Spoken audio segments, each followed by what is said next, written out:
اللہ جل جلالہ کی صفات میں ایک صفت ہے علیم، علام، عالم الغیب والشہادہ، یعنی علم اللہ کی صفت۔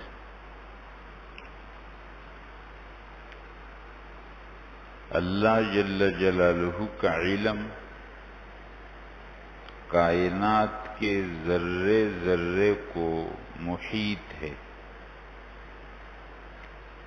اللہ کے علم سے کوئی چیز باہر نہیں۔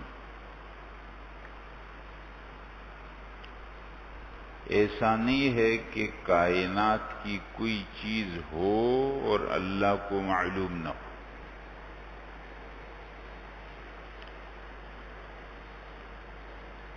ورقۃ الا یعلم، اس کائنات کے اندر کوئی پتا بھی اپنی جگہ سے گرتا ہے تو اللہ کو معلوم۔ ماؤں کے رحم کے اندر بچہ، اللہ کو معلوم۔ دریاؤں سمندروں کی تہ میں کیا ہے، اللہ کو معلوم۔ ہواؤں فضاؤں کے اندر اور آسمانوں کے اندر کتنی سب اللہ کو۔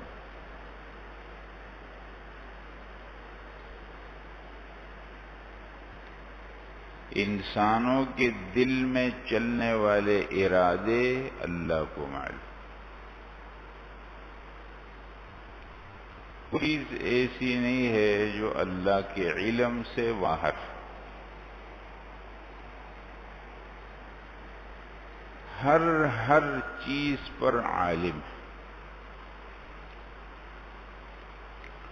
اس اللہ جل جلالہ نے اپنا صفت علم پھر اپنی مخلوق کے اندر مختلف طریقوں سے لوگوں کو مختلف چیزوں کا علم دے دیے۔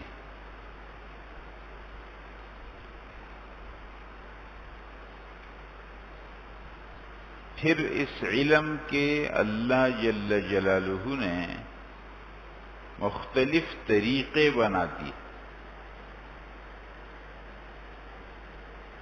ایک وہ علم ہے جو فطری ہے، اس میں سیکھنا نہیں ہوتا۔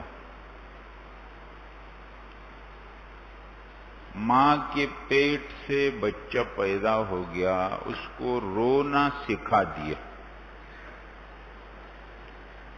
جب تکلیف ہوگی وہ روئے گا۔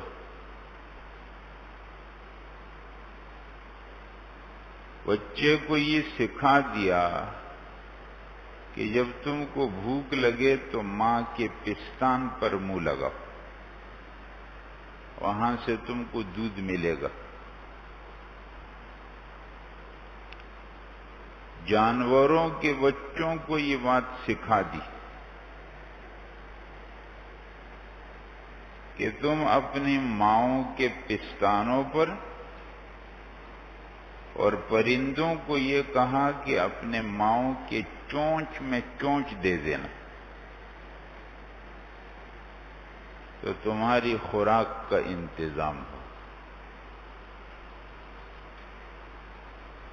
یہ وہ فطری علم ہے جو بغیر سیکھے اللہ جل جلالہ نے مخلوق کو سکھا دی۔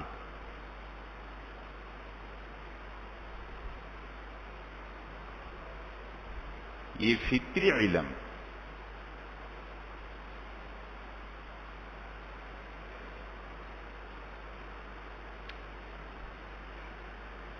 دوسرے نمبر پر علم ہے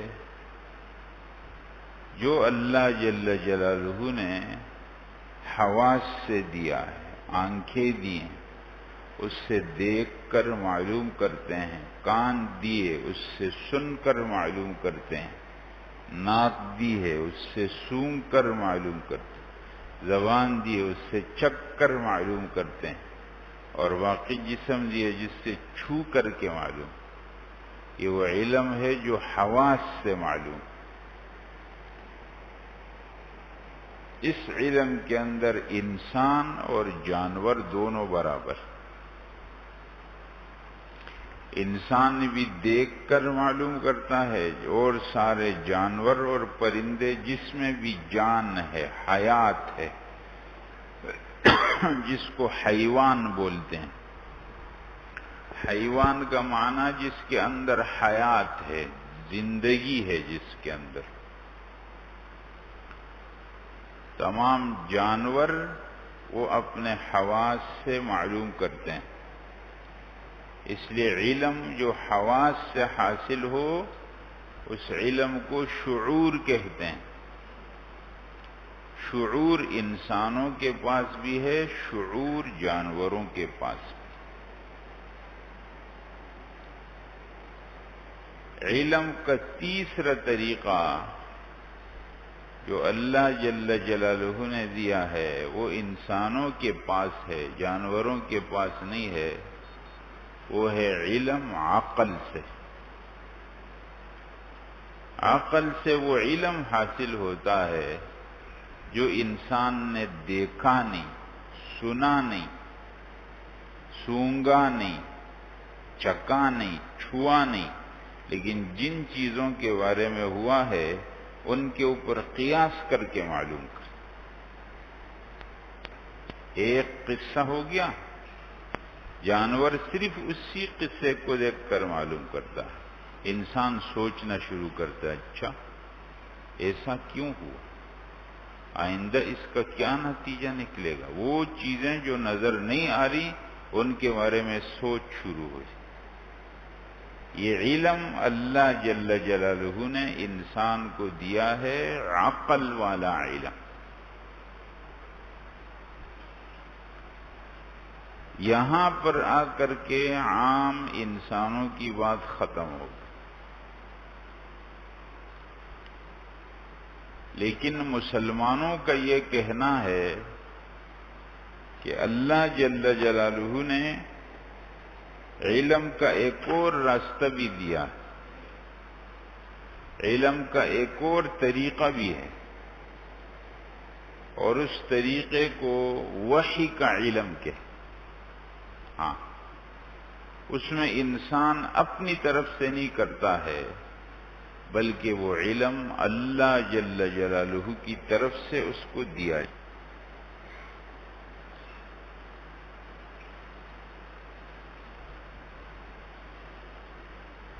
اللہ جل جلالہ کی طرف سے جو ہو تو اس کی مختلف صورتیں ہوتی. کبھی الہام ہوتا ہے، کبھی وحی. عام انسان کو ہو تو الہام ہے، اور کسی پیغمبر کو ہو جائے تو اس کو وحی کہتے.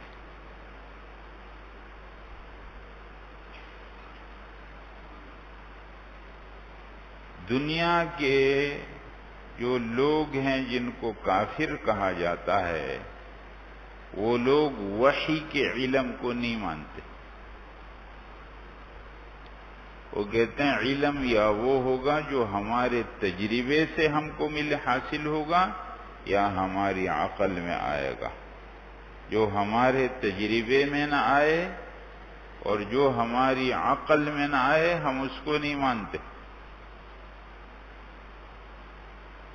لہذا اگر یہ کہا جائے کہ نیک عمل کے نتیجے میں یہ نتیجہ ہوگا اور گناہ کے نتیجے میں یہ والا نتیجہ ہوگا، کہتے ہیں یہ چیزیں ہم نہیں مانتے. اگر کوئی مصیبت پہنچی کسی کو تو سبب تو یہ تلاش کریں گے کہ کیا ہوا تھا، اس آدمی نے کیا کیا تھا، اس کے ساتھ کسی نے کیا کیا، اسی پر ساری سوچ بچار ہوگی. لیکن اس کی طرف ذہن نہیں جائے گا کہ اس میں کسی گناہ کا بھی دخل ہے یا نہیں.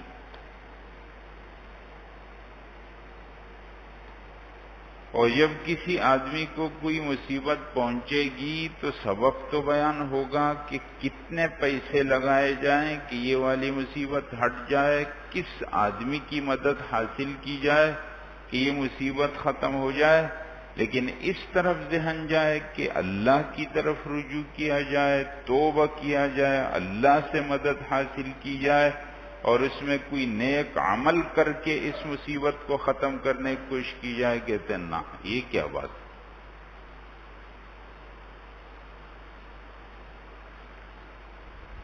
اصل میں یہ سارا فرق یہاں سے آیا ہے کہ بعض لوگوں نے وحی کے علم کو مانا اور بعض لوگوں نے وحی کے علم کو نہیں مانا۔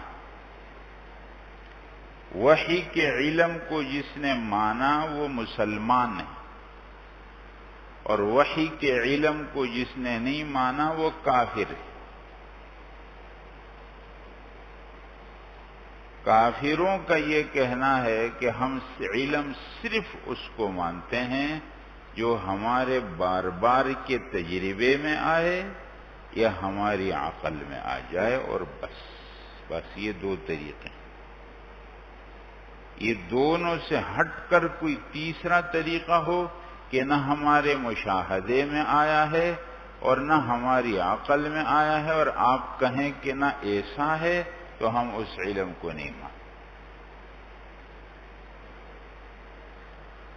اس لیے اللہ جل جلالہ کی طرف سے پیغمبر جب انسانوں کے پاس آئے تو اس وقت کے زمانے کے لوگوں نے کہا کہ ہمارے پاس اپنا علم ہے، آپ والے علم کی ہم کو کوئی ضرورت نہیں۔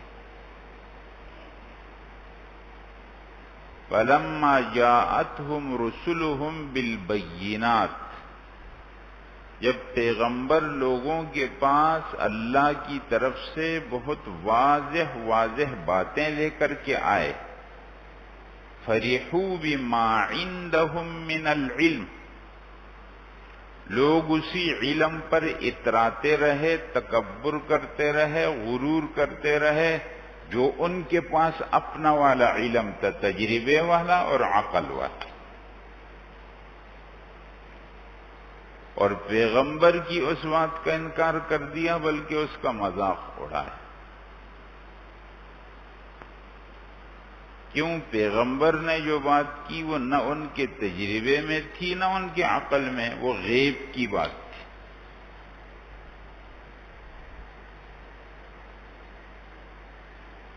لیکن حضرات آپ کو معلوم ہے کہ جو کچھ اس وقت دنیا میں نظر آ رہا ہے یہ مشاہدہ ہے،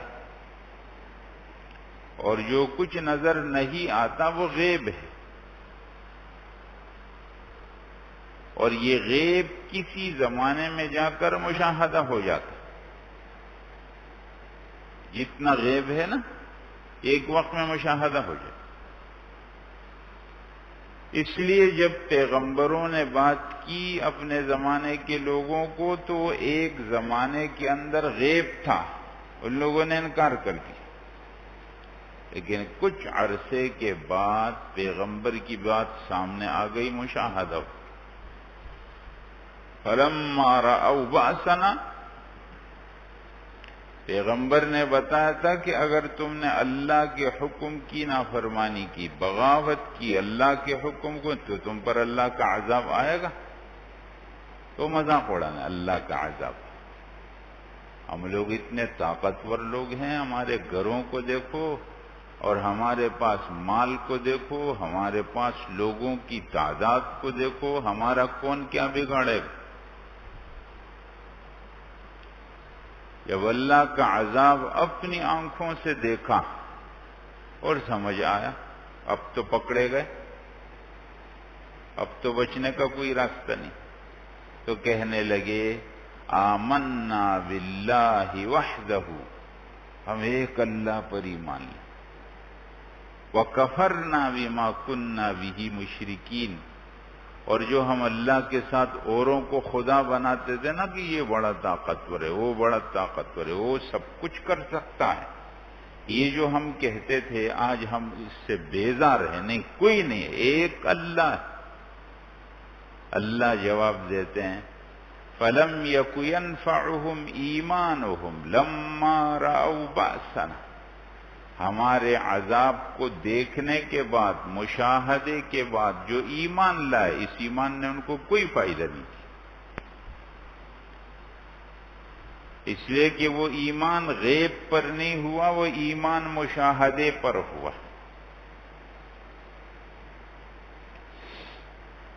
اس لیے میں آپ کو یہ کہتا ہوں، ہم لوگ مسلمان ہیں الحمدللہ، کافروں کی باتیں زبان سے مت کرو، ورنہ جو آدمی زبان سے کفر کی باتیں کریں یا اپنے دل کے اندر کفر کا عقیدہ پالے گا تو تم کافر ہو جائے گا۔ آج مسلمانوں کے ساتھ مسئلہ یہ چل رہا ہے کہ ایمان بالغیب کمزور، کافر بھی یہ کہتے ہیں کہ مشاہدے میں بات آئے گی تو ہم مانیں گے، تجربے میں بات آئے گی تو ہم مانیں گے، عقل میں بات آئے گی تو ہم مانیں گے، صرف پیغمبر کی بات پر اعتماد کر کے نہیں۔ آج بھی بہت سے لوگ، اور خاص طور پر یہ ٹی ویوں پر آ کر کے جو دین کو بیان کرتے ہیں، وہ اسلام کو لوگوں کو اس طرح سمجھے، دیکھو اس کے اندر دنیا کا یہ فائدہ ہے، اس میں دنیا کا یہ فائدہ ہے، تو لوگ اس فائدے کو دیکھ کر کے مان رہے ہیں۔ تو اللہ رسول کی بات پر اعتماد کر کے ماننا ہے یا دنیا کا فائدہ دیکھ کر کے ماننا؟ یہ ایک بھی فائدہ نہ ہو تب بھی ہم عمل کریں گے۔ کیا مطلب ہے اس بات کا؟ جب یہ فائدہ ہوگا تب کریں گے، ایک فائدہ بھی نہ ہو تب بھی کریں گے۔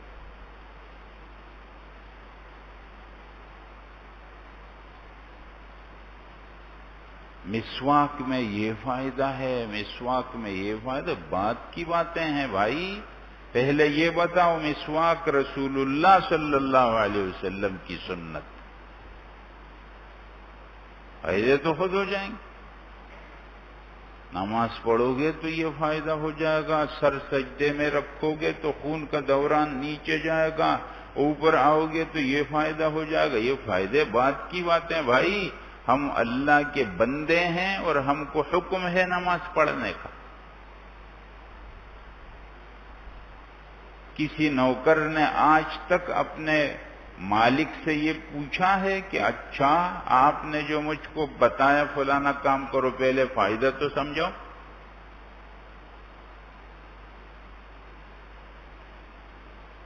وہ تو اپنی ملازمت کرتا ہے، وہ تو یہ پوچھنے کی جرت بھی نہیں کرتا ہے کہ اس کا فائدہ کیا ہے۔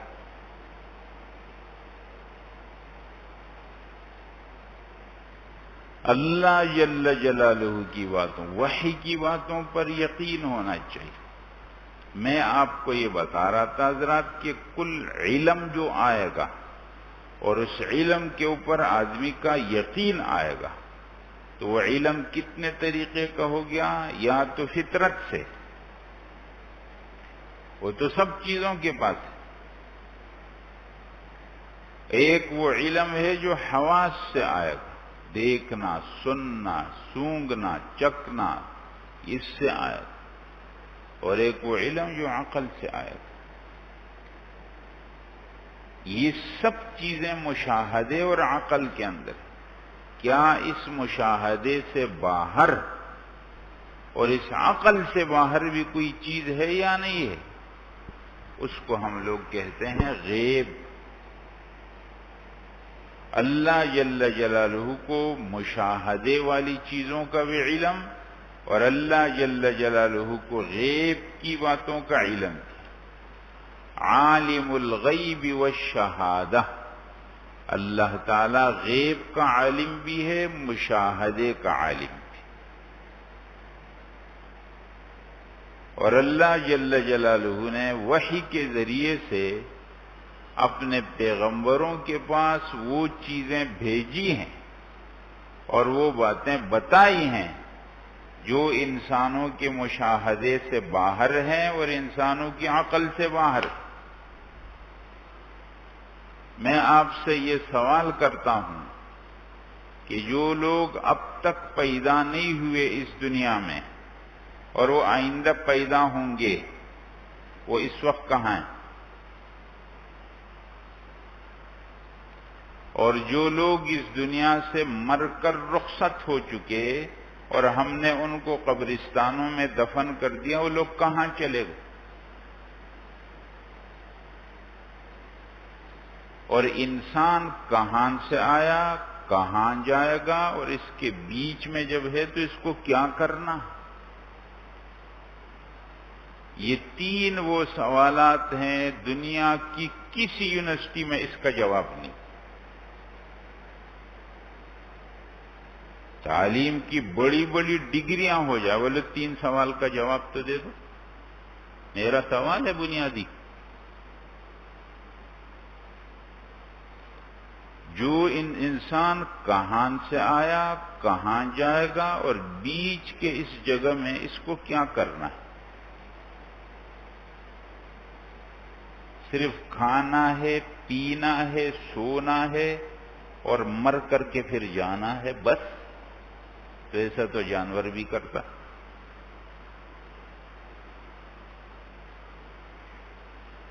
یہ سب تین سوال کا جواب جس علم سے آپ کو ملے گا، اس علم کا نام ہے وحی والا علم۔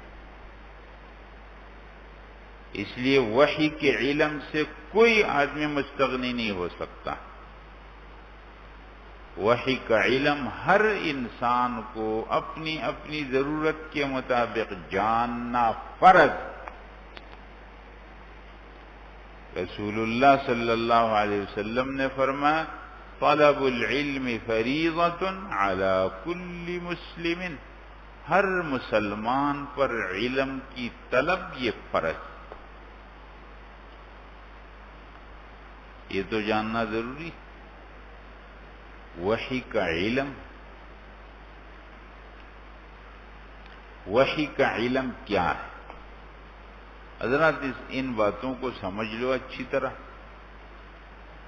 وحی کا علم کیا ہے؟ قرآن کا علم، حدیث کا علم، یہ وحی کا علم۔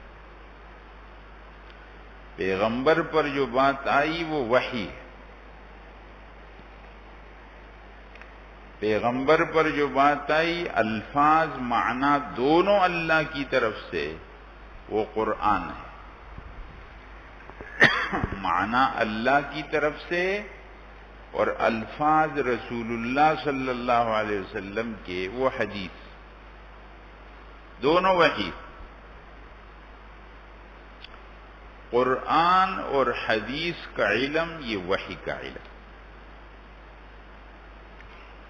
مسلمانوں کا ایمان ہے وحی پر، لہذا مسلمانوں کا ایمان ہے قرآن اور حدیث پر۔ اگر آج دنیا کے اندر ایسی بات ہوتی ہے جو بظاہر قرآن اور حدیث کے خلاف ہو جائے تو اول تو اس کی حقیقت کو دیکھ لیا جائے، اور اگر یہی نظر آتا ہے کہ وہ قرآن اور حدیث سے ٹکراؤ ہے اس بات کا، تو کیا کریں گے؟ ہم قرآن اور حدیث پر ہمارا ایمان ہے، ہم وہ بات چھوڑ دیں گے۔ سائنس نے یہ کہا ہے، فلانوں نے یہ کہا ہے، فلانی جگہ میں ایسا ہو، بولتے رہیں، ہمارا کیا کام؟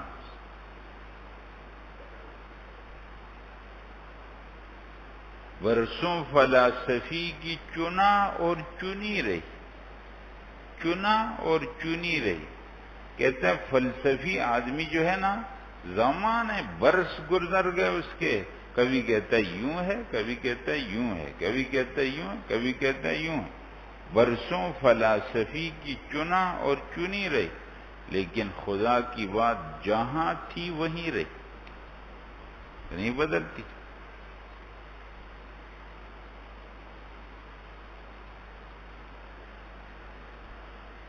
قارون کا قصہ اللہ نے ذکر کیا ہے قرآن میں، قارون کا قصہ قرآن میں ذکر ہے حضرات۔ قارون اپنے ٹاٹ باٹ شان شوکت کے ساتھ نکلا، فخرج علی قومہ فی زینتہ، قارون اپنے شان، شوکت، زیب و زینت اور رعب اور دبدبے کے ساتھ نکلا. آگے پیچھے لوگ ہیں، بڑا غرور ہے، اکڑ ہے، جا رہے راستے پہ جا رہے، لوگ تماشا کر رہے ہیں. دو قسم کے لوگ تماشا کر رہے ہیں. قال الذین یریدون الحیات الدنیا، جو صرف دنیا کی زندگی اس کو مانتے ہیں اور بس.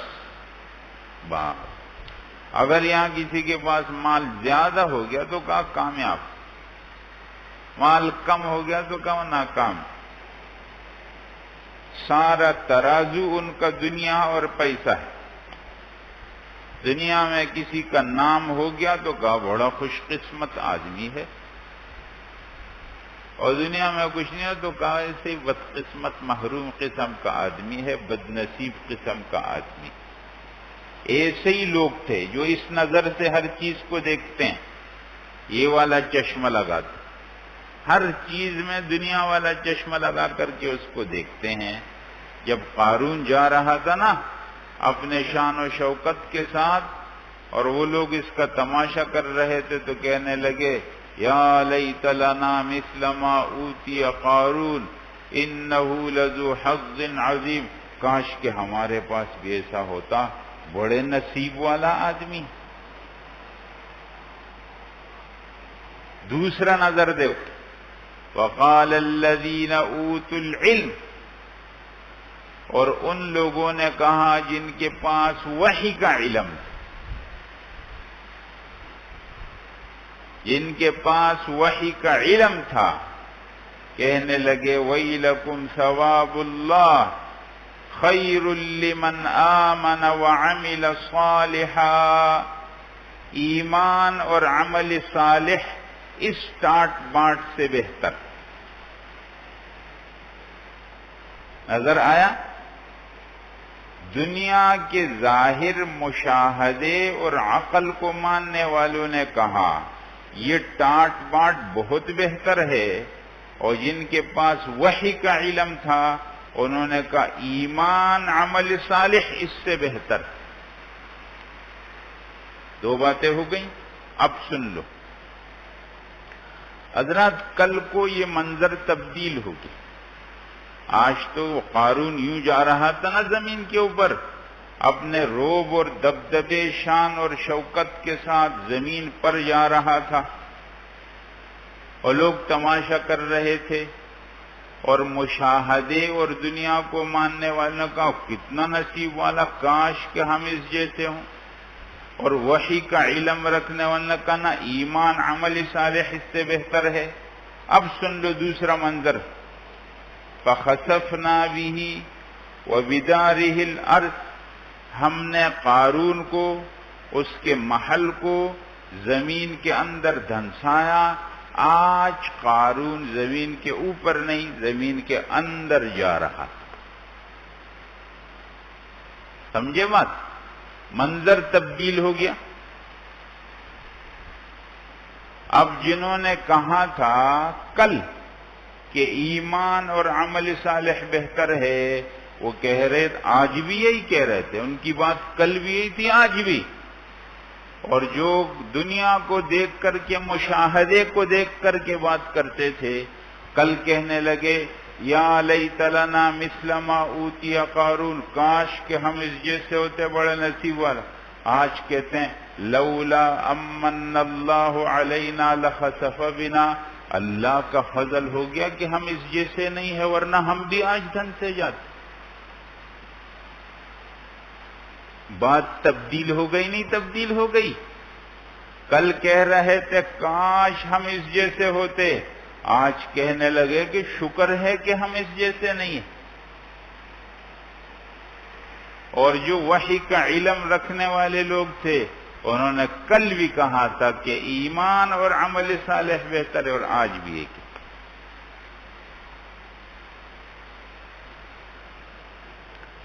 اس لیے میرے محترم مسلمان بھائیوں، میں بنیادی طور پر آپ کے سامنے جو باتیں کرتا ہوں کہ جو آپ لوگوں کا ذہن مختلف حوالوں سے خراب کیا جاتا ہے، میں اللہ سے دعا کرتا ہوں، کوشش کرتا ہوں کہ آپ لوگوں کا ذہن صاف رہے۔ ہاں، اس لیے کہ جب آپ لوگوں کے ذہنوں میں شکوک اور شبہات ڈالے جائیں گے اور آپ کا دل ان شکوک و شبہات کا برتن بنے گا اور اس دل کے اندر اللہ کے بارے میں اور رسول اللہ کے بارے میں اور ایمان اور عمل صالح کے بارے میں شبہات پیدا ہو جائیں گے، دل مریض ہو جائے گا، دل مریض ہو جائے گا، مریض دل ہو۔ تو اپنے ذہنوں کو بالکل صاف رکھو، ایمان اور عمل صالح پر آپ کا یقین ہونا چاہیے۔ اب میں آپ کے سامنے دوسری بات کہتا ہوں حضرات، آپ کو معلوم ہے یہ بات کہ اس وقت دنیا کے اندر تعلیم کے دو مختلف ادارے ہوتے ہیں۔ مدرسوں کے اندر کیا علم پڑھایا جاتا ہے اور اسکولوں کے اندر کیا علم پڑھایا جاتا ہے۔ اسکولوں میں وہ علم پڑھایا جاتا ہے جس کا تعلق صرف پیٹ سے، بس کم آئے گا کیسے۔ اور اسکولوں میں صرف وہ علم پڑھایا جاتا ہے جس کا تعلق مشاہدے سے۔ اگر اسکولوں میں اسلامیات پڑھایا جاتا ہے تو برائے نام، اور مدرسوں کے اندر جو علم ہے وہ علم ہے جو وحی والا علم۔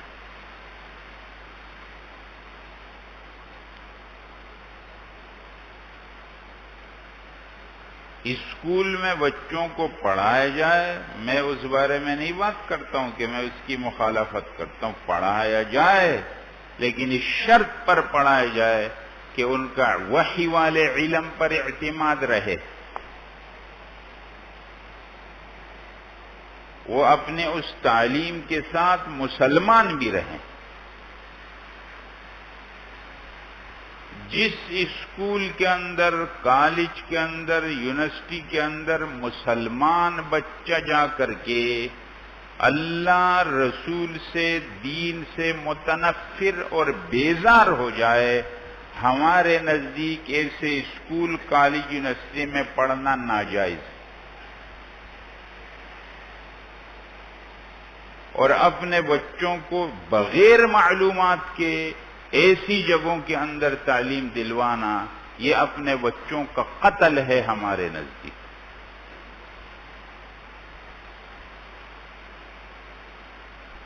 لا تقتلوا اولادکم خشیۃ املاق، اپنے بچوں کو فقر و فاقہ کے ڈر سے قتل مت کرو۔ قتل کرنا ایک یہ ہے کہ اس کو زندہ مار دیا جائے، قتل کر دیا جائے، اور نمبر دو اس کو ایسی تعلیم دلوائی جائے جس میں وہ اللہ رسول کا باغی ہو جائے، یہ بھی اپنے بچوں کا قتل ہے۔ جو ماں باپ صرف اس کو دیکھتے ہیں کہ انگریزی اسکول ہے، فیس اس کی زیادہ ہے، اس کی تعلیم کا نصاب اور کورس کہاں سے آتا ہے، اس کے امتحانات کہاں سے ہوتے ہیں، اس کی ڈگری کہاں سے جاری ہوتی ہے، صرف اتنا تو جانچ پڑتال کرتے ہیں، معلوم کرتے ہیں، لیکن یہ معلوم نہیں کرتے ہیں کہ یہ بچہ مسلمان رہے گا یا متنفر ہو جائے گا، اپنے دین سے بیزار ہو جائے گا، اللہ رسول کی باتیں اس کو ٹھیک نہیں لگیں گی اور اپنے ماں باپ اس کو برے لگنے لگیں گے۔ جو لوگ یہ جاننے کی کوشش نہیں کرتے وہ لوگ غلطی پر ہیں، اور یہ نسل اگر گمراہ ہوگی تو یہ ماں باپ اس کے ذمہ دار ہیں، بالکل ذمہ دار۔ اس لیے جہاں آپ اپنے بچوں کو پڑھوائیں گے وہاں یہ جاننا آپ کے لیے ضروری ہے کہ ایسی باتیں ان کے نصاب میں شامل نہ ہو جائیں. اور بچوں کو پڑھوائیں، اردو پڑھوائیں، انگریزی زبان آپ کی ضرورت ہے پڑھوا دیں، ریاضی ان کو پڑھوا دیں، جو چیزیں آپ پڑھوائیں، لیکن اس میں کفر کا مواد کیوں شامل کیا جاتا؟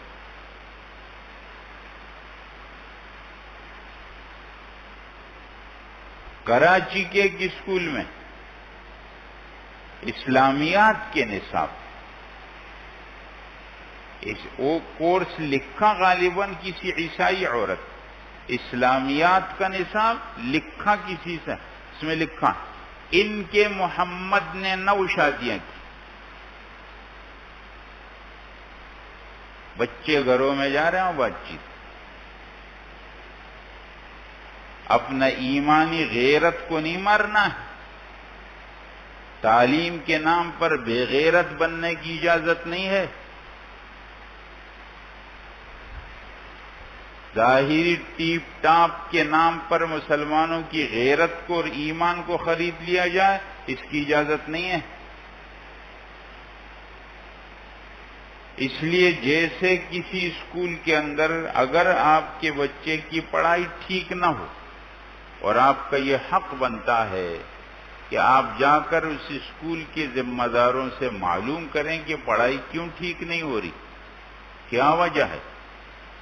آپ کو جیسے یہ حق، ویسے ہی اگر آپ کا بچہ اسکول سے واپس آ کر کے دین کے بارے میں، اللہ کے بارے میں، رسول اللہ کے بارے میں، اپنے حق دین صحابہ کرام اور سلف کے بارے میں بدگمان اور غلط باتیں کرتا ہے، آپ کو بالکل حق ہے کہ جا کر کے ان لوگوں سے پوچھیں کہ میں نے اپنا بچہ آپ کے پاس ان باتوں کے لیے نہیں بھیجے، آپ کیا سکھا رہے ہیں ان کو؟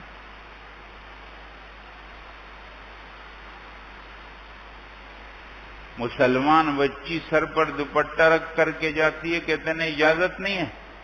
کیوں اجازت نہیں ہے؟ یہ مسلمانوں کا ملک ہے.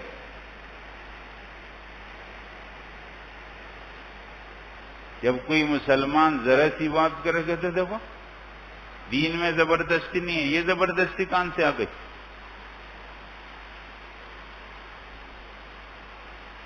پھر اس کو ڈسپلن کا نام دیا جائے کہ نا وہ تو ڈسپلن ہے بھائی، تمہاری غلطی کا نام ڈسپلن ہو جائے. اپنے دین کے بارے میں ہمیشہ ہوشیار اور بیدار رہو. سب کچھ کرنے کی کسی کو اجازت نہیں ہے.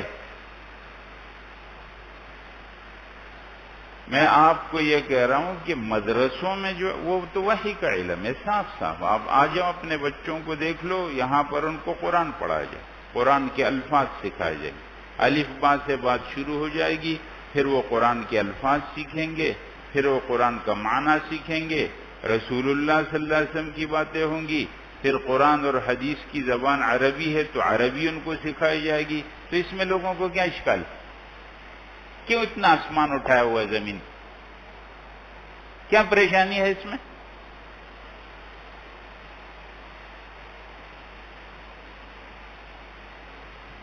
اور لوگ یہ جاننے کی کوشش بھی نہیں کرتے کیا ہوتا.